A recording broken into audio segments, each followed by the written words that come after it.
Hello, my name is Clara, and today we are going to be talking about this course.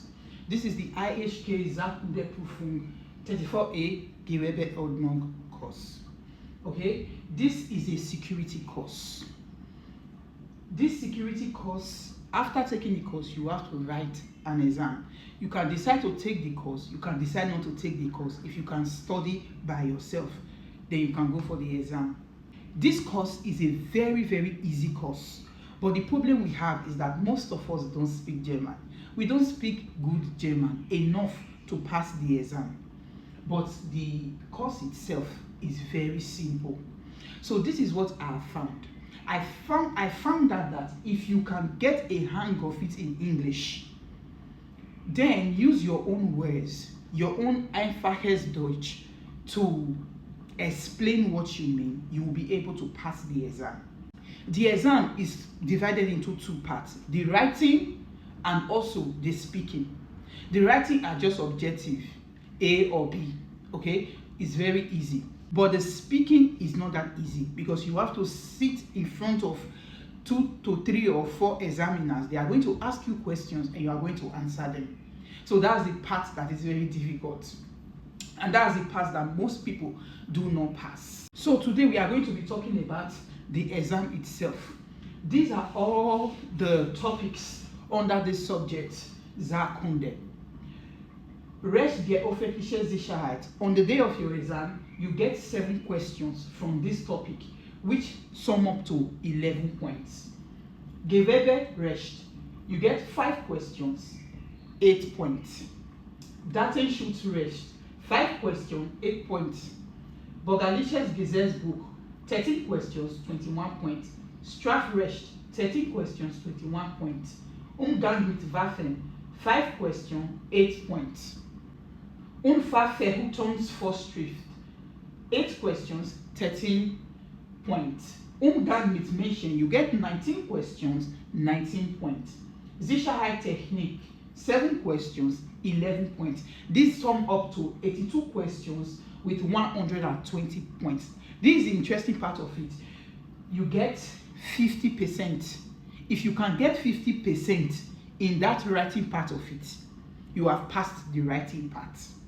And the thing is, if you do not pass the writing part, they don't give you the authority to do the speaking part. You can only do the speaking part if you can first of all pass the writing part.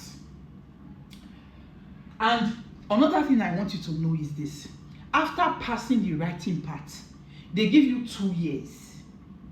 2 years to pass the speaking part. After 2 years, if you still did not pass the speaking part, then you are going to repeat the writing again and the speaking again. This is what I mean. You register for the writing. When you pass, you go for the speaking. When you don't pass the writing, they leave it like that and they ask you for 2 years. They give you 2 years to keep repeating the speaking. If you now pass the speaking, then you have passed the exam.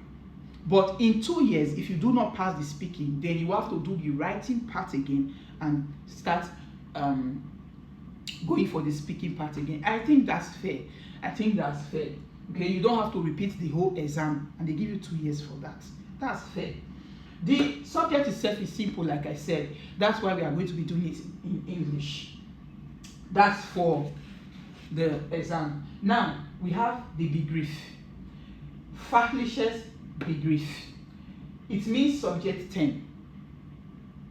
What does this subject 10 mean? It means, for instance, law. Those that are lawyers have their terms. Those that are doctors have their term.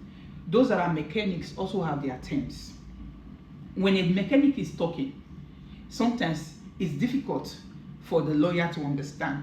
When the doctor is speaking, it's difficult for the mechanic to understand. Vice versa, just like that. So this subject also has its same, and I think it's related to government. If you ask me, I would say that subject, government in school. I don't know who did government in school. Yeah, it's very much not even related. It's government. Let me say it's government. It's government, because those are the things we are going to be learning. We are going to be learning about our rights. We are going to be learning about law and how the country works, just basics of it. And about this big brief, whenever I tell you the meaning of a term, I'm not going to be repeating it in English. I'm going to be using that term. I'm going to be using the big brief, because big brief means term. I'm going to be using it. I'm not going to be using the English meaning of it, so that you can get a hang of it, because those terms, those big briefs, it's important that we know it. When we know those big briefs, we then use our emphasis dash to explain on the day of the exam. Easy, okay? That's what we are going to be doing. In my next video, we are going to enter into the topics and we are going to learn. If we learn, we can get the 50% of it or even more than. So, see you in my next video. Bye-bye.